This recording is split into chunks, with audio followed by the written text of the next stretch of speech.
नमस्कार। मध्य नेपालकै सर्वोत्कृष्ट रेडियो कालिका एफएम 95.2 र एकता शान्ति र संस्कारको संवाहक कालिका एसडीमा यहाँहरूलाई स्वागत छ। म विप्लव काफ्ले कार्यक्रम बिचटकमा छौँ। बिचटकमा हामी उद्योग, व्यवसाय, पेशा, प्रबन्धनबारे कुराकानी गर्ने गर्छौँ। आजको अङ्कमा हामी एकजना चार्टर्ड एकाउन्टेन्ट जो कर सेवामा बढी तल्लीन हुनुहुन्छ, लेखा व्यवसायलाई व्यवस्थित गर्नको लागि तल्लीन हुनुहुन्छ, सीबीएम नेपाल प्राली जुन भरतपुरको मालपो चोक अर्थात् कर कार्यालय नजिकै यो संस्था छ, यही संस्थाका प्रबन्ध निर्देशक युवराज अधिकारी आज हामीसँग हुनुहुन्छ। यहाँलाई कार्यक्रममा स्वागत छ। आराम हुनुहुन्छ? हजुर, ठिकै छ। यो 5 वर्ष यता सीबीएम नेपाल प्राली यहाँले सञ्चालन गरिरहनु भएको छ। यो संस्था कस्तो हो सुरुवातमा?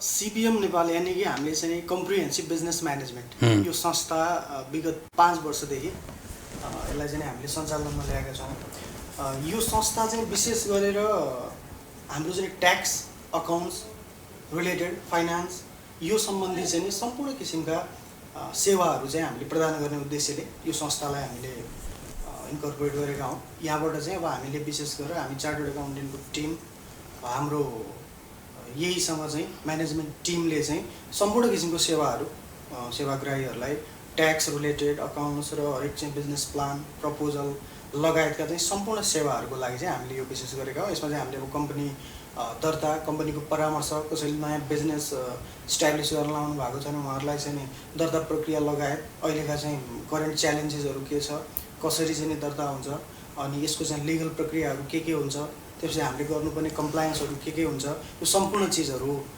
चाहिँ हामीले यसबाट चाहिँ सेवा प्रदान। भारतमा पढ्नुभयो, सेवा दिन नेपाल आइपुग्नुभयो। आफ्नो जन्मभूमिको माया लागेर पनि होला सायद। सिए तपाईँले भारतबाट गर्नुभयो? हजुर, मैले चाहिँ भारतमा दिल्लीबाट अब सिए चाहिँ कम्प्लिट गरेँ। भारतमा पनि केही वर्ष जागिर खानुभयो, काम गर्नुभयो, सेवा गर्नुभयो।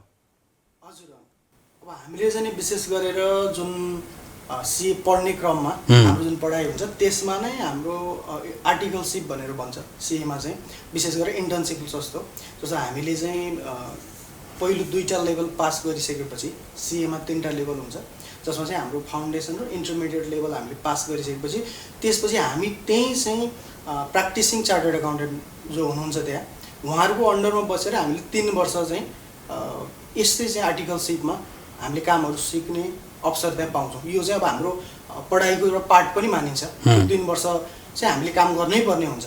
जस्तो हामीले केही नलेजहरू गेन गरिसके पश्चात त्यसलाई चाहिँ प्र्याक्टिकल रूपमा चाहिँ के छ हरेक चिजहरू चाहिँ अब हामीले एउटा चार्टर्ड एकाउन्टेन्ट हामीले चाहिँ प्रिन्सिपल भन्ने गर्छौँ, उहाँहरूको अन्डरमा बसेर हामीले 3 वर्ष काम गर्नुपर्छ। त्यो 3 वर्ष काम गर्दाखेरि हामीले अवसरहरू त्यसमा धेरै अवसरहरू पाउँछौँ कि जस्तो अब त्यहाँ भएका चाहिँ हरेक कम्पनीजहरूको अडिटमा जानुपर्छ, ट्याक्स रिलेटेड कामहरू गर्नुपर्छ, सबै कुराहरू चाहिँ अब रिपोर्टहरू प्रिपेरेसन लगायतका सबै कामहरू गर्दै गर्दा एक त त्यो 3 वर्षमा हामीले धेरै नै अपर्च्युनिटी पाउँछौँ। तपाईँले सिकेका कुरालाई धार लगाइरहँदाखेरि भारतमा बसेर र त्यो अनुभव, त्यो ज्ञानलाई आएर नेपालमा कार्यान्वयन गर्दाखेरि कतिको चुनौती देख्नु भयो सुरुका दिनहरूमा? पक्कै नै सुरुका दिनहरूमा चाहिँ अलिकति चुनौतीपूर्ण नै हुन्छ, किनभने अब भारतमा पढेर आइसकेपछि के भयो भने त्यसमा चाहिँ अब accounts related chartered accounting course चाहिँ लगभग विश्वभरि नै एउटा बेसिक प्रिन्सिपलको आधारमा लगभग सबै सेम नै हुन्छ।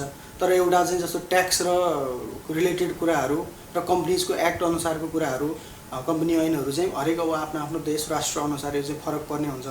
त्यो भएर त्यसबाट चाहिँ हामीले आउँदाखेरि अन्य किसिममा जस्तो अकाउन्टिङ प्रिन्सिपल अब यो किसिमहरूमा त हामीलाई कुनै अप्ठ्यारो पर्दैन। जुन ट्याक्स र कम्पनीज एक्टको कुराहरू हुन्छ, जस्तो त्यहाँको चाहिँ ट्याक्सका रेटहरू हुन्छ, ट्याक्सका इस्युहरू अलिक पृथक हुन्छ। यहाँ चाहिँ अब हाम्रो अलिकति पृथक हुने हुनाले त्यो विषयलाई चाहिँ अलिकति अध्ययन, अब यहाँको चाहिँ प्र्याक्टिकल सिनारी अलिकति पहिले चाहिँ बुझ्नुपर्ने हुन्छ। र त्यसमा चाहिँ अब अझै चुनौतीपूर्ण चाहिँ जस्तो अब यहाँ हाम्रो चाहिँ नेपालमा अझै पनि हामीले चाहिँ अकाउन्ट्स बिजनेसले चाहिँ अकाउन्ट्सलाई अझै एउटा राम्रो रूप यहाँहरू सेवा दिनको लागि खटिरहनु भएको छ। उद्योग व्यवसायहरू दर्ता हुने क्रम बढिरहेछ। जति उद्योग व्यवसायमा लगानी छ तर लेखा राख्ने करको दायरामा जाने यो प्रवृत्ति र साना साना त्रुटिका कारणले गर्दा उहाँहरूले हैरानी खेप्नु परिरहेको छ। कस्ता कस्तासम्म त्रुटि लिएर तपाईँहरूसम्म ठोकिन आइपुग्नुहुन्छ उहाँहरू? हो, अब यसमा के छ भने जस्तो अहिले चाहिँ हाम्रो सबैजनाहरू कतिपय चाहिँ व्यवसाय त सुरु गर्नुहुन्छ, तर त्यसमा चाहिँ दर्ता गर्नु हुँदैन। किन उहाँलाई थाहै पनि कतिपय चाहिँ हाम्रो चाहिँ अब सेवाग्राही भनौँ अथवा चाहिँ करदाताहरूलाई त्यो थाहा पनि हुँदैन कि दर्ता गर्नुपर्ने हुन्छ। तर उहाँहरूले चाहिँ व्यवसाय सुरु गर्नुहुन्छ, अब व्यवसाय चाहिँ दर्ता नगरिकन कुनै पनि व्यवसाय सञ्चालन गर्न पाइँदैन। कुनै पनि व्यवसाय सञ्चालन गर्नु पूर्व चाहिँ दर्ता गर्नुपर्छ। त्यसपछि व्यवसाय सञ्चालन भएको लगभग 30 दिनभित्रमा चाहिँ गएर आफ्नो चाहिँ स्थायी लेखा नम्बरहरू लिएर सबै कुराहरू हामीले गर्नुपर्ने हुन्छ। तर त्यो चिजहरूको चाहिँ अब कतिपयले थाहा भएर पनि नगर्नु भएको हुनसक्छ, तर धेरै जसो प्रायः जसो चाहिँ उहाँहरूलाई चाहिँ यो नलेजै नभइकन र अहिलेको कन्टेक्स्टमा त अब आजको सिनारीमा त धेरै अझै पनि यसको चाहिँ धेरैजनाहरू अलर्ट हुनुहुन्छ। अब केही समय पहिला चाहिँ लगभग 5 वर्ष अगाडिकोमा चाहिँ अब धेरैजनाहरूलाई चाहिँ थाहै नभइकन अब व्यवसाय दर्ता पनि गर्नुहुन्छ, तर दर्ता भइसकेपछि वार्षिक रूपमा चाहिँ त्यसलाई चाहिँ अपडेट गर्नुपर्छ, करहरू तिर्नुपर्छ अथवा यो समयमा तिर्नुपर्छ भन्ने किसिमका ज्ञानहरू पनि उहाँहरूलाई नभएको कारणले अब धेरैजनाहरू आउनुहुन्छ, ओहो मैले त दर्ता गरेर छोडेँ तर अब के गर्ने थाहै भएन भन्नुहुन्छ। 2 वर्ष बित्छ, 3 वर्ष बित्छ, त्यस्तो हिसाबले पनि धेरै फाइनहरू चाहिँ पर्नु भएको हुन्छ। अनि समयमा कर तिर्ने, त्यसपछि ब्याज जरिवानाबाट मुक्त रहने, होइन, यसमा पनि यहाँहरूले सहजीकरण गर्नुहुन्छ सेवाग्राहीहरूलाई? हजुर, एकदमै। जो अब जस्तो हामीले जो पनि हामीसँग आउनुहुन्छ उहाँहरूलाई चाहिँ हामीले पूर्ण रूपमा चाहिँ जस्तो व्यवसाय उहाँहरूको दर्तालाई हेरेर तपाईँहरूले चाहिँ यो टाइमभित्र यसरी कर तिर्नुपर्छ। अब विभिन्न किसिमका कर हुनुहुन्छ व्यवसायहरू, जस्तो कोही सानो व्यवसायहरूलाई पनि त्यही किसिमको प्रावधान छ, अलिकति पूर्ण व्यवसाय अलिक ठुलो व्यवसायहरूलाई त्यही किसिमको प्रावधान छ। उहाँहरूलाई चाहिँ हामीले अब समय सीमामा चाहिँ यस्तो हुन्छ भनेर यो किसिमको जानकारी यसरी चाहिँ टाइमले गर्नुपर्छ, यो भएन भने यस्तो किसिमको चाहिँ दण्ड हुन्छ, जरिवाना हुन्छ। यी सबै चिजहरू चाहिँ हामीले हामीसँग जो आउनुहुन्छ उहाँहरूलाई पनि पूर्ण रूपमा चाहिँ हामीले सेवा दिन्छौँ। मालपोत चोक अगाडि रहेको अर्थात् कर कार्यालय अगाडि रहेको तपाईँहरूको सिबिएम नेपाल प्रालीमा नै किन जाने? अन्य पनि छन् नि तपाईँका प्रतिस्पर्धीहरू सेवा लिनको लागि। सही भन्नुभयो एकदमै। जस्तो धेरै हुनुहुन्छ त्यहाँनिर, जस्तो विशेष गरेर अब कर कार्यालय भइसकेपछि त्यसको उसमा चाहिँ प्रेफेरीमा र अन्य ठाउँहरू पनि धेरैजना हुनुहुन्छ। अब के छ भने अब सबैजनाले आफ्नोबाट हामी यही व्यवसाय भइसकेपछि सबैजनाले निश्चय नै गर्नुहुन्छ, राम्रै गर्नुहुन्छ। तर अब हामीले पनि गर्ने त त्यही नै हुन्छ, तर हामीले चाहिँ अलिकति के फोकस गर्छौँ भने जस्तो हामीले स्टार्टिङ जुन हाम्रो पिरियडदेखि नै हामी चाहिँ अलिकति ट्याक्स पेयरहरूलाई जो व्यवसायहरू हुन्छ उहाँहरूलाई अलिकति बढी चाहिँ हामी अलर्ट गराउँछौँ। अलिकति बढी चाहिँ यो विषयमा हामी चाहिँ उहाँहरूलाई यो मात्रै होइन कि कोही हामीबाट आउनुभयो भने उहाँहरूको काम सम्पन्न गरेर मात्रै हामी पठाउँदैनौँ। उहाँहरूलाई चाहिँ हामीले यस्तो छ, यसमा चाहिँ धेरै कुराहरू यो सम्बन्धी कर सम्बन्धी यसरी टाइमली चाहिँ कम्प्लाइन्स गर्नुपर्छ, यस्तो हुन्छ, लेखाहरू अकाउन्ट्सहरू अलिकति प्रपरली मेन्टेन गर्नुपर्छ भन्ने कुराहरूलाई हामीले उहाँहरूलाई धेरै कुराहरू यो विषयमा चाहिँ जस्तो कोही त्रुटिवश आउनुभयो भने पनि अबको त्यो त्रुटि भए पनि आगामी चाहिँ नेक्स्ट इयरदेखि अथवा चाहिँ त्यो पश्चातको पिरियडमा चाहिँ उहाँहरूले चाहिँ सुधारेर गर्नुपर्ने धेरै कुराहरू हामी सम्झाएर पठाउँछौँ। र साथै यसमा अब हामीले ट्रेनिङहरू पनि सञ्चालन गर्छौँ। विभिन्न ठाउँहरूमा गएर सङ्घ संस्थामा गएर यो सम्बन्धी कर सम्बन्धी लेखा सम्बन्धी चाहिँ तालिमहरू चाहिँ हामीले प्रोभाइड गर्छौँ। र त्यो मात्रै नभइकन हाम्रो यस सिबिएम नेपालमा चाहिँ हामीले प्र्याक्टिकल अकाउन्टिङ ट्रेनिङ प्याट पनि सञ्चालन गर्छौँ, जसमा चाहिँ नि हामीले जस्तो यही जो भर्खर सेवा गर्नु भएको व्यवसायमा लाग्नु भएको हुन्छ उहाँहरूलाई केही पनि थाहा हुँदैन, भर्खर व्यवसाय त दर्ता गर्नुभयो, व्यवसायहरू गर्नुहुन्छ, त्यसपछि अब खाताहरू कसरी मेन्टेन गर्ने, अन्य प्रावधान के गर्ने, यो जो इच्छुक हुनुहुन्छ उहाँहरूलाई हामी सम्झाएर त्यो हाम्रो ट्रेनिङ हुन्छ जो 15 दिन 1 महिनाको यस्तो किसिम हेरेर हामीले त्यो सञ्चालन गरेर त्यसको माध्यमबाट पनि उहाँहरूलाई चाहिँ हामीले यसको कुराहरूको चेतना छ। एउटा आम बुझाइ के छ भन्दाखेरि कर सेवा भनेको झन्झटिलो छ, बुझ्नलाई साह्रै गाह्रो छ भनेर उद्योग व्यवसायमा लाग्ने अधिकांशको यो गुनासो सधैँ आइरहन्छ। र ऐन कानुन पनि कर सम्बन्धी ऐन कानुन पनि बेला बखत परिमार्जन भइरहन्छन्, दिनदिनै अपडेट भइरहनुपर्छ, फेसन आए जस्तो। यो बारेमा बुझाउन त गाह्रै पर्छ होला नि बेला बखत? एकदमै बुझाउनलाई व्यवसायी लगायत सम्पूर्णलाई बुझाउनलाई अत्यन्तै गाह्रो हुन्छ। उहाँहरूलाई चाहिँ बुझाउँदाखेरि धेरै किसिमको क्वेरिजहरू हुन्छ, उहाँहरूको धेरै प्रश्न आउँछ, यो किन, यो कसरी, मलाई थाहै भएन, व्यवसाय दर्ता गर्ने मान्छेले भन्दै भन्नु भएन, अथवा यो भएन, अब यस्तो फाइन हामी कसरी तिर्ने, किन तिर्ने हो। यो अलिकति बुझाउनु पनि उहाँहरूलाई अब त्यही चिज हामी पछिल्लो उसमा चाहिँ त्यही समय हामी चाहिँ भिन्नता अघि भर्खर हजुरले भन्नुभएको थियो प्रश्न जुन तपाईँले जुन अब सिबिएम नेपाललाई किन भन्दै गर्दा हामी कस्टमरलाई सिर्फ एउटा चाहिँ नि प्रफिट ओरिएन्टेड रूपमा मात्रै काम गर्दैनौँ। उहाँहरू आइसकेपछि उहाँहरूसँग एक्स्ट्रा समय 2 मिनट 5 मिनट 10 मिनट चाहिँ उहाँहरूलाई राखेर उहाँहरूलाई सम्पूर्ण किसिमका चिजहरू भनेको जस्तो उहाँहरूले जुन झन्झटिलोहरू जुन किसिमको उहाँहरूको मानसिकतामा ओहो झन्झटहरू छ यसलाई चाहिँ हामीले समय समय रूपमा हामीले चाहिँ यसलाई सबै कुराहरू काम गऱ्यौँ अथवा त्योभन्दा पनि बढी चाहिँ उहाँहरूले चाहिँ सही परामर्शदाता भएर उहाँहरू आउनुभयो भने यो विषयमा त जस्तो कोही आएपछि त हाम्रो धर्म पनि हुन्छ उहाँहरूलाई सबै कुराहरू सम्झाउनु पर्ने त्यसमा चाहिँ त्यो भएर हामीसँग परामर्श छ। त्यही भएर उहाँहरूलाई के भन्न चाहन्छु म भने सही परामर्शदाता पनि चुज गर्नुपर्छ जसले चाहिँ उहाँहरूलाई सहीसँग जुन ह्यान्डल गर्नुहुन्छ सहीसँग सबै कुराहरूको चाहिँ जानकारी दिनुहुन्छ त्यो चिज चाहिँ हामी अलिकति बढी चाहिँ गर्छौँ। नेपालको इतिहास पल्टाएर हेर्ने हो भने 62 सालदेखि कर सहयोगको अवधारणा आयो। कर सहयोगीले पनि कर प्रशासनमा ठुलो सहयोग पुर्याएका छन् नै, तर कर सहयोगीलाई पनि बेला बखत आरोप लाग्ने गर्छ यिनीहरू बिचौलिया बने भनेर। यद्यपि त्यो अहिले केही सुधार भयो होला, सुधार हुन बाँकी होला। पढेका मान्छेले काउन्सिलिङ गर्नु र त्यो व्यवहारमा परेर काउन्सिलिङ गर्नुमा त फरक पर्छ होला नि।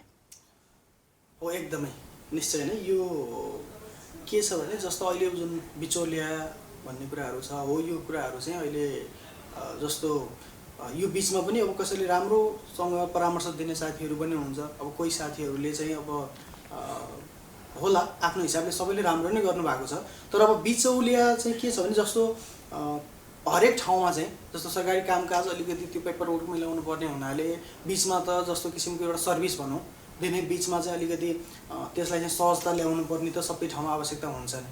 किनभने अब व्यवसायीहरू आफ्नै दौडमा हुनुहुन्छ, आफ्नै व्यवसायको चाहिँ दौडधुपमा हुँदै गर्दा फेरि उहाँहरू चाहिँ कर कार्यालय अथवा चाहिँ अन्य सरकारी कार्यालयमा आएर पेपर वर्कहरू मिलाएर फर्म भर्ने लगायतका यस्ता चिजहरूमा उहाँहरूलाई अलिकति त्यो चाहिँ झन्झट लाग्ने किसिमको हुनसक्छ। त्यसको लागि त्यसलाई सहजीकरण गर्नको लागि पनि धेरै संस्थाहरू जस्तो हामीले कर कार्यालयकै आसपासमा अगाडि अथवा त्यतातिर धेरै संस्थाहरू हुनुहुन्छ। उहाँहरूले पनि त्यसलाई सहजीकरण गर्दा पक्कै पनि उहाँहरूलाई पनि जो व्यवसाय हुनुहुन्छ उहाँहरूलाई पनि कम टाइम लाग्छ र उहाँहरूलाई झन्झटिलो फ्री हुन्छ यसमा चाहिँ। त्यही भएर त्यो चिज छ। र अन्य चाहिँ जस्तो अब बिचौलिएको मार्फतमा चाहिँ जस्तो अब लेखाको परामर्श यस्ता कार्यहरू गर्दाखेरि चाहिँ जो बिचमा बसेर काम गर्नुहुन्छ उहाँहरूले चाहिँ अलिकति ध्यानपूर्वक आफ्नो सिर्फ अब व्यवसाय जो हुनुहुन्छ उहाँहरूसँग काम गरेर कामको मार्फत अब फटाफट काम गर्ने पैसा लिने मात्रै नभएर उहाँहरूलाई चाहिँ सही किसिमको परामर्श दिन चाहिँ जरुरी छ। बेला बखत सिएका ती हस्ताक्षर छाप पनि दुरुपयोग हुन्छन् भन्छन्। हो यो चाहिँ के छ भने जस्तो एकचोटि अब हामीले साइनहरू गरिसके पश्चात अब ओरिजिनल साइन स्ट्याम्प गरेर त हामी पठाउँछौँ, रिपोर्टहरू पठाउनुहुन्छ। त्यसपछि अब त्यो रिपोर्ट अन्त कतै जान्छ र अहिले चाहिँ अलिकति डिजिटल माध्यमबाट त्यसलाई चाहिँ अलिकति डिजिटल रूपमा चाहिँ मोडिफाई गरेर साइन सिग्नेचरहरू त्यसको माध्यमबाट चाहिँ अनि अन्य रिपोर्टहरूमा चाहिँ त्यसलाई गरेको पनि धेरै कुराहरू सुनिएको छ पछिल्लो केही समय। अब हामीले पनि देख्यौँ इभन सिएकै अब ठुलो सिएको अब पनि त्यो स्ट्याम्पहरू मैले चाहिँ नि अलिकति लगभग 3 वर्ष अगाडि यही फिल्डमा थिएँ अनि त्यही काम गर्दै जाँदाखेरि एउटा रिपोर्ट आयो जस्तैमा आउनुभयो अनि पछिल्लो वर्षको रिपोर्टहरू हेर्दाखेरि रिपोर्टको जुन भल्युम छ त्यो भल्युम एकदमै सानो थियो। तर त्यो सानो भल्युममा चाहिँ अनि साइन छ तपाईँको लगभग एउटा एफसिए हाम्रो ठुलो चाहिँ नाम चलेको एकजना सिए हुनुहुन्थ्यो उहाँको चाहिँ साइन र स्ट्याम्प देखेँ मैले अनि म अचम्म परेँ। जबकि जुन कुरा त हुनुपर्ने कुरै थिएन, जुन त्यति सानो रिपोर्टमा एउटा उसमा चाहिँ त्यो किसिमको साइन त हुनु नपर्ने, तर उहाँको साइन इभन यो कुरा मैले हजुरले भन्नु फेस गरेँ, आफैले फेस गरेँ। अनि त्यसपछि यो विषयलाई चाहिँ अब मैले जोले चाहिँ उहाँले जहाँबाट रिपोर्ट ल्याउनु भयो जो अडिटर थियो उहाँलाई चाहिँ मैले पर्सनली फोन गरेर यस्तो यस्तो छ यसलाई चाहिँ तपाईँहरूले अलिकति सुधार गर्नु होला भनेर आन्तरिक रूपमा मैले उहाँहरूलाई पनि सम्झाएँ। अनि यो विषयहरू देखिन्छन् यो छ। अब यसलाई चाहिँ अब हामी जो व्यवसायमा छौँ हामीले नै बुझ्नुपर्ने कुरा हुन्छ यो कि हामीले बुझेर यस्ता किसिमको चाहिँ फ्रड कुराहरू यस्तो कुराहरू चाहिँ गर्नु हुँदैन। त्यो चाहिँ अब हामी सबैले चाहिँ बुझेर यसलाई अघि बढ्नु। यहाँ सजिलो कर सेवामा पनि आबद्ध हुनुहुन्छ, सल्लाहकार हुनुहुन्छ। यो र सिबिएम नेपालको एक आपसमा द्वन्द्व पर्छ कि पर्दैन? होइन छैन, त्यस्तो द्वन्द्व छैन। किनभने हामी सिबिएममा चाहिँ जस्तो अब मैले चाहिँ पर्सनल्ली आफ्नो व्यक्तिगत नेतृत्वमा सबै कुराहरू गरेको छु। हाम्रो फेरि एउटा कार्यक्षेत्रको पेरिफरी पनि हुन्छ र सजिलो कर सेवा चाहिँ विशेष गरेर यसमा धेरै टिम छ, ठुलो टिम छ। र हामी जस्तै यस्तै व्यवसायमा आबद्ध, जस्तो म सिबिएममा छु, अन्य साथी चाहिँ अर्को यस्तै पेसामा हुनुहुन्छ। अब जस्तो हाम्रो देशव्यापी रूपमा काठमाडौँमा केही साथीहरू हुनुहुन्छ, नेपालगञ्जमा हुनुहुन्छ, बुटौल, हेटौँडा लगायत देशभरिमा हाम्रो जुन नेटवर्क सञ्जाल छ त्यसबाट चाहिँ अब विशेष गरेर सजिलो कर सेवा चाहिँ फर्म गर्नुको पछाडि चाहिँ के छ भने यो चाहिँ अलिकति विशेष गरेर कर सम्बन्धी बढी फोकस। जस्तो हाम्रो सिबिएममा हामी एकाउन्ट्स, यो बिजनेस प्लान, प्रपोजल लगायतका फाइनेन्सहरू सबै किसिमको परामर्श हामी दिन्छौँ भने सजिलो कर सेवा चाहिँ हामीले जो टिम छ यसले चाहिँ विशेष गरेर करमा मात्रै फोकस गर्ने, अलिकति चाहिँ नि सबै चाहिँ आफ्नो समुदाय, आफ्नो चाहिँ कार्यक्षेत्र वरिपरि पनि त्यसलाई चाहिँ हरेक चाहिँ व्यवसायीहरू कहाँ गएर चाहिँ डाइरेक्ट काउन्सिलिङ गर्ने, यो विषयमा चाहिँ अलिकति उहाँहरूलाई चाहिँ चेतना दिने र देशव्यापी रूपमा एउटा नेटवर्क क्रिएट गर्ने हिसाबले चाहिँ सजिलो कर सेवा फर्म भएको हो। त्यसमा चाहिँ मैले सल्लाहकारको रूपमा चाहिँ मैले आफूले देखेका एक्सपिरियन्सहरू र त्यसमा चाहिँ त्यो विषयलाई चाहिँ मैले त्यहाँ चाहिँ आफ्नो उजागर गर्छु। त्यसमा त्यस्तो द्वन्द्व चाहिँ त्यस्तो अवस्था चाहिँ सिर्जना छ। अहिलेको सरकारले उद्योग व्यवसायको लागि सहुलियतका के कस्ता कार्यक्रमहरू ल्याएको छ, तपाईँहरूले कसरी बुझाइरहनु भएको छ? सरकारले चाहिँ अब जस्तो हरेक वर्ष अब हरेक आर्थिक वर्षमा चाहिँ बजेटको थ्रु नयाँ व्यवसाय, जुन किसिमको अहिलेको व्यवसाय अलिकति चाहिँ इम्पोर्टेन्समा परेका व्यवसायहरूलाई चाहिँ छुट सहुलियत दिँदै आएको अवस्था छ। र अहिले चाहिँ नि अलिकति साना व्यवसायहरूको लागि चाहिँ विशेष गरेर सरकारले चाहिँ पछिल्ला केही वर्षमा एउटा त अब कृषि जन्यमा त सरकारले पहिलेदेखि नै एउटा सहुलियतको रूपमा, अनुदानको रूपमा चाहिँ लोनहरू दिने प्रक्रिया गरिरहेको थियो भने अहिले चाहिँ रिसेन्टली उसमा चाहिँ सरकारबाट एउटा महिला उद्यमी लोन, त्यसमा चाहिँ हजुरको यो लिमिट अब जेनरली 15 लाखसम्म कुनै पनि एउटा व्यवसाय अब सुरु गर्दै गर्दा अथवा अहिले सञ्चालन गरिरहनु भएको जो पनि हुनुहुन्छ, जसमा चाहिँ महिला, एउटा चाहिँ उद्यमी महिलाले चाहिँ व्यवसाय सुरु गरेको रूपमा चाहिँ जुनसुकै व्यवसाय होस् त्यसमा चाहिँ सरकारले 15 लाखसम्म त्यो व्यवसायलाई चाहिँ एक्सपान्ड गर्न अथवा व्यवसाय सञ्चालन गर्नको लागि त्यो चाहिँ अब एउटा फेसिलिटी ल्याएको छ। त्यसमा चाहिँ ब्याज दर पनि अलिकति कम नै पर्छ। त्यसमा लगभग 3% को हाराहारी 3-3.5 अब ब्याङ्क हेरेर हुन्छ। कहीँ चाहिँ अब जस्तो वाणिज्य ब्याङ्कहरूमा अझै कम पनि छ। यो हेरेर अब हरेक ब्याङ्कहरू हेरेर त्यसमा चाहिँ सहुलियतको रूपमा चाहिँ अब जस्तो 15 लाख लिएर कुनै एउटा महिला उद्यमीले चाहिँ केही महिला पनि उद्यमशील भएर आफ्नो चाहिँ गुजारा आफै चलाउनको लागि गरेर सरकारले यो पक्ष चाहिँ राम्रो गरेको छ। र अन्य पनि धेरै कुराहरू हुन्छन्, ठुला व्यवसायहरूमा पनि अब एक्सपोर्ट गर्ने कुराहरू हुन्छन्, प्रोडक्सनको कुराहरूमा पनि धेरै एउटा सहुलियतहरू त दिएकै छ। अहिले गएर विशेष गरेर सानो व्यवसायीहरूको लागि चाहिँ यो महिला उद्यमी जुन ऋण छ सरकारले हामीलाई प्रोभाइड गरेको, त्यो चाहिँ एउटा राम्रो छ। तपाईँ सिबिएम नेपालको प्रबन्ध निर्देशक पनि हुनुहुन्छ।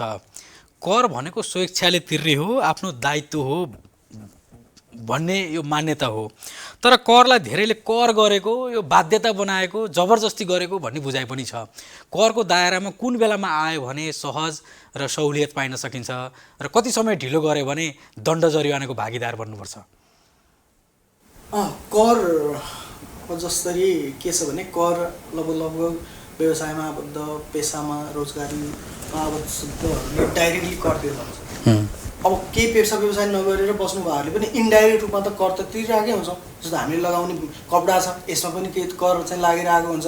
हामीले खाने चिज होला, त्यसमा पनि अलरेडी कर लगेर आएको हुन्छ। इन्डाइरेक्ट रूपमा सबै नागरिकले, देशका हरेक नागरिकले डाइरेक्टली जो डाइरेक्ट पेसा व्यवसाय रोजगारीमा हुनुहुन्छ उहाँहरूले डाइरेक्टली कर तिर्नुहुन्छ र इन्डाइरेक्टली पनि अप्रत्यक्ष रूपमा पनि कर चाहिँ हामी सबै सिटिजनहरूले चाहिँ तिरिरहेको हुन्छौँ। र अहिले गएर विशेष गरेर जनमानस धेरै ठाउँमा तपाईँले जुन भन्नुभयो एकदमै अहिले जुन सबै ठाउँ चाहिँ कर भन्ने बित्तिकै चाहिँ कर तिर्ने भन्ने बित्तिकै हरेक नागरिकहरू, हरेक सिटिजनलाई चाहिँ अलिकति एकचोटि उहाँले कर तिर्ने भनेपछि नाक खुम्चाइहाल्नुहुन्छ।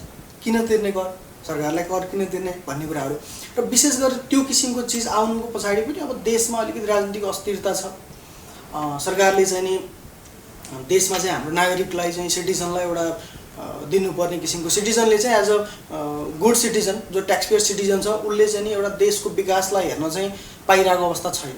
भनेको अब ऊ हरेक दिन घरबाट चाहिँ तपाईँको अफिस आउँछ, आफ्नो व्यवसायमा जान्छ, जाँदै गर्दा बाटोमा चाहिँ धेरै किसिमका चाहिँ खाल्टा र खुल्टीमा उसले चाहिँ हिँडेर चाहिँ अब पास गर्नुपर्छ। त्यो बेलामा उसले के सम्झिन्छ, कर सम्झिन्छ। यानि कि हामीले कर तिरेका छौँ। अब हरेक क्षेत्रमा जस्तो खानेकुराहरू हुन्छ, त्यसमा चाहिँ उसले प्रपरली खानेकुराहरू चाहिँ स्वस्थ खानेकुराहरू हुँदैन। यस्ता धेरै कुराहरू हेर्दै गर्दा देशको अवस्था अलिकति खस्सिँदो देख्दाखेरि चाहिँ मान्छेलाई के लाग्छ, कर तिर्नुपर्ने स्वेच्छा भन्दा पनि बाध्यता हो। यो तिर्न नपरेको भए चाहिँ तिर्न चाहिँ मैले नतिरे पनि हुने भए मैले तिर्थिनँ, किनभने त्यो किसिमको चाहिँ राज्यले आफूलाई चाहिँ प्रतिभूति चाहिँ दिन सकेको अवस्था छैन भन्ने कुराले चाहिँ हो। तर जनरली कर त अब हामी एउटा राष्ट्रको सिटिजन भइसकेपछि एउटा प्रपर सिटिजनको रूपमा एउटा ट्याक्स पेयर सिटिजन चाहिँ हामी हुनुपर्छ। सरकारलाई हामीले दिएको करले नै चाहिँ अब सम्पूर्ण विकासदेखि लिएर हाम्रै चाहिँ राष्ट्रको एउटा चाहिँ आर्थिक रूपमा चाहिँ समुन्नति हुने हो। तर त्यसले चाहिँ अब सरकारले पनि अब यो विषयलाई हामीले चाहिँ जनताहरूबाट भएको त्यही करबाट चाहिँ अलिक प्रपर विकास निर्माणको कामहरू जनतालाई दिनुपर्ने सहुलियत हरेक चिजहरूमा चाहिँ गर्नुपर्छ। त्यसले चाहिँ अनि बल्ल नागरिकहरूलाई पनि अझै धेरै कर तिर्नतिर चाहिँ अझै प्रोत्साहन गर्छ। बेला बखत हुने ती कर सप्ताहहरू कर सचेतना सम्बन्धी कार्यक्रमहरू पर्याप्त छन् जस्तो लाग्छ यहाँलाई? यस्तो छ, यसमा जस्तो कर तिर्ने उसमा चाहिँ जस्तो अब सरकारले पनि एफएम रेडियो अनि यो हाम्रो चाहिँ टिभीहरू यस्तो मार्फत चाहिँ सबै च्यानलहरूबाट चाहिँ कर तिर्ने समय अगावै पनि अलर्टहरू गराएको हामी देख्न सक्छौँ। र कर विशेष गरेर कर कार्यालयहरूबाट पनि कर सप्ताहहरू गर्ने हरेक ठाउँमा गएर चाहिँ त्यसको चाहिँ चेतनाहरू मतलब गरिरहेको अवस्था छ। र त्यो हुँदाहुँदै पनि कतिपय व्यवसायहरूलाई चाहिँ यो विषयमा जानकारी नभएको अवस्था हुन्छ। यसलाई चाहिँ अब हामीले अझै अब के छ भने यो विषयलाई जस्तो प्रोग्रामै मात्रै सबै अब सरकारको तर्फबाट कार्यालयको तर्फबाट मात्रै गर्नुभन्दा पनि जो यो व्यवसायमा कर सम्बन्धी परामर्श क्षेत्र लेखा सम्बन्धी क्षेत्रमा जति पनि हुनुहुन्छ उहाँहरू चाहिँ वास्तवमा व्यवसाय गरेर ठोकिने डाइरेक्टली त त्यही परामर्श दिने जो व्यक्तिहरू हुनुहुन्छ जो संस्था छ त्यसमा हो। त्यो भएपछि उहाँहरूलाई त्यही संस्थाबाट एकचोटि उहाँहरू जाँदै गर्दाखेरि सम्पूर्ण कुराहरू त्यहीँबाट बुझाइयो भने त्यसपछि फेरि चाहिँ के हुन्छ भने धेरै कुराहरूमा सुधार आउँछ। त्यो कुरा सँगसँगै हामीले पनि सरकारसँग हातेमाले गर्नुपर्छ, कार्यालयसँग हातेमाले गर्नुपर्छ। हामीले हाम्रो ठाउँबाट सक्दो रूपमा चाहिँ यो चिजहरू परामर्श सँगसँगै त्यसमा चाहिँ करदाताहरूलाई चाहिँ व्यवसायहरूलाई चाहिँ यसमा पूर्ण चेतना चाहिँ दिनुमा हामीले पनि एउटा रोल खेल्नुपर्छ जस्तो लाग्छ। सिबिएम नेपालले बेला बखत बिजनेस प्लान पनि गरिदिन्छ। यो बिजनेस प्लान तपाईँहरूमा बढी कस्तो खालको डिमान्ड आइरहेको छ? तपाईँहरू कस्तो कस्तो बिजनेस प्लानमा बढी व्यस्त बन्ने गर्नु भएको छ? हो, जस्तो अब बिजनेस प्लान चाहिँ के हुन्छ भने कुनै पनि बिजनेस अब कसैले स्टार्टिङ गर्दाखेरि आफ्नो बिजनेसको प्लान प्रपोजल प्रोजेक्सन एउटा चाहिँ फाइनेन्सियलहरू भनेको हामी चाहिँ अब बिजनेसमा कति लगानी गरेर कुन कुन क्षेत्रमा के लगानी गरेर त्यसबाट चाहिँ आम्दानी कति के गर्छौँ, खर्च के गर्छौँ, मुनाफा के गर्छौँ भन्ने एउटा चाहिँ डिटेल प्लानहरू हुन्छ। यसमा चाहिँ अब हरेक किसिमको व्यवसायमा चाहिँ अब लोनको कसैले प्रोसेस गर्दै हुनुहुन्छ भने त्यसमा त बिजनेस प्लान प्रपोजल हामीले दिनु पऱ्यो। अथवा कसैलाई चाहिँ आफ्नै व्यवसाय चाहिँ अब म चाहिँ यसरी गर्छु यसको एउटा चाहिँ प्लान डेरिभेसन गरौँ भन्नुहुन्छ। अहिले गएर विशेष गरेर प्लानमा चाहिँ कृषि क्षेत्र जुन एग्रिकल्चर सेक्टर छ यसमा चाहिँ अलिकति बढी व्यवसायहरू लागेको देखिन्छ। जस्तो पोल्ट्री सेक्टर, अन्य एग्रिकल्चर सेक्टरहरू, अब गाई भैँसी पालनहरू, टर्की बङ्गुरी यस्ता किसिमको चिजहरूमा पनि व्यक्तिहरूको अलिकति बढी फ्लोहरू चाहिँ देखिन्छ। यस्तो किसिमको प्लानहरू चाहिँ हामीसँग अलिक बढी आउँछ। त्यसपछि अब जस्तो चाहिँ अलिकति अब प्रोडक्सन क्षेत्रमा पनि अलिकति अहिले चाहिँ व्यवसायहरू आबद्ध हुन लाग्नु भएको जस्तो देखिन्छ। जस्तो हामीसँग आएको चाहिँ जुन किसिमले आउनुहुन्छ नयाँ सञ्चालनको रूपमा चाहिँ जस्तो यो औषधि फ्याक्ट्रीहरू अन्य चाहिँ जस्तो अब ठुल्ठुला उसको लागि पनि आउनुहुन्छ। अहिले चाहिँ विशेष गरेर हाम्रो चाहिँ अलिकति कृषि क्षेत्रमा अझ विशेष गरेर अब चितवनको फेरिफेरीमा चाहिँ अलिकति कृषि क्षेत्रतिर चाहिँ अलिकति बढी आबद्धता अहिले देखिन्छ। अनि सँगसँगै अब प्रोडक्सन क्षेत्रमा पनि जस्तो यही एग्रोसँग रिलेटेड प्रोडक्सन क्षेत्रमा चाहिँ अलिक बढी जस्तो फिड्सहरूको साइलेजहरू हुन्छ, त्यसपछि अन्य चाहिँ नि अब मिल्क प्रडक्ट्सहरू, मिट प्रडक्टहरू यस्ता किसिममा चाहिँ अलिकति बढी झुकाव अहिले भएको हो कि जस्तो चाहिँ अब देखिन्छ।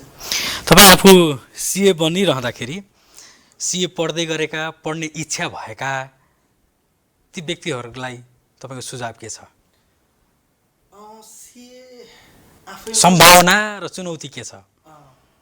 यसमा चाहिँ जस्तो सिए आफैमा एउटा प्रेस्टिजियस पेसा हो जसमा चाहिँ एउटा चार्टर्ड एकाउन्टेन्ट भनेको चाहिँ एउटा आफैमा पनि एउटा विज्ञ भइकन पनि र देशलाई पनि विशेष गरेर चाहिँ एउटा राष्ट्रको पनि एकदमै चाहिँ सहकार्यमा चाहिँ राष्ट्रकै अब आर्थिक रूपमा चाहिँ राष्ट्रलाई को आर्थिक समुन्नति गर्नको लागि पनि एकदमै डाइरेक्टली चाहिँ सरकारसँग एज अ राइट ह्यान्डको रूपमा चाहिँ हरेक चाहिँ सिएहरूले चाहिँ एउटा भूमिका हुन्छ।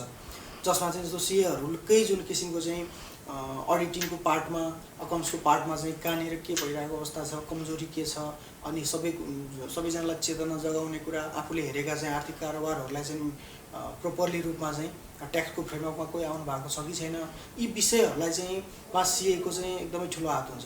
र सिए चाहिँ आज अब जो इच्छा गर्नुहुन्छ, जसले चाहिँ सिए पढ्नको लागि चाहिँ कोही इच्छुक हुनुहुन्छ या फिर सिएको बारेमा बुझ्नुहुन्छ भने अहिलेको कन्टेक्स्टमा चार्टर्ड एकाउन्टेन्ट्सको राम्रो स्कोप छ, अझ विशेष गरेर नेपालको कन्टेक्स्टमा। किनभने हामीसँग चाहिँ दक्ष अकाउन्ट्स, फाइनेन्स यो किसिमको म्यान पावर अहिले पनि स्टिल धेरै कमी छ।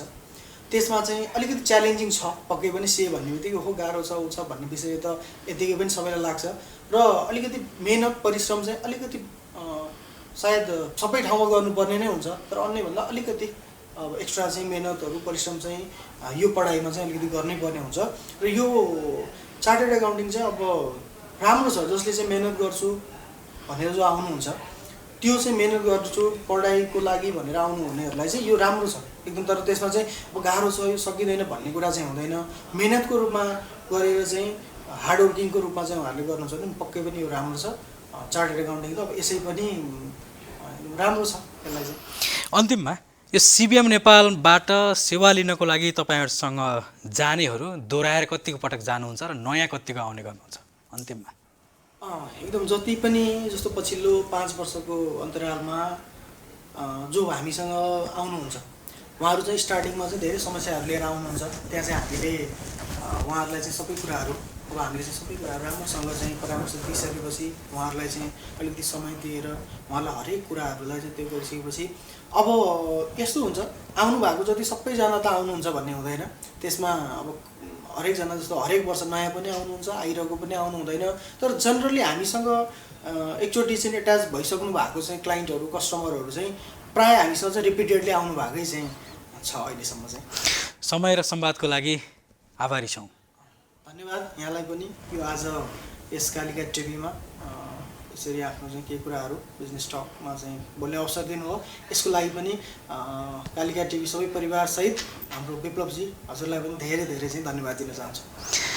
कार्यक्रम बिच टकमा आज हामीले सिबिएम नेपाल प्रालीका प्रबन्ध निर्देशक युवराज अधिकारी, यो सिबिएम नेपाल जो मालपोत कार्यालय अर्थात् आन्तरिक राजस्व कार्यालय अगाडि यो संस्था छ र यहाँबाट कर तथा लेखा व्यवस्थापन, उद्योग व्यवसाय दर्तादेखि लिएर अनेकन सेवा परामर्शहरू यहाँबाट हुने गरेको छ।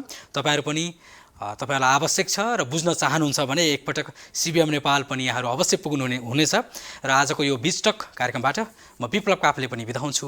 नमस्कार।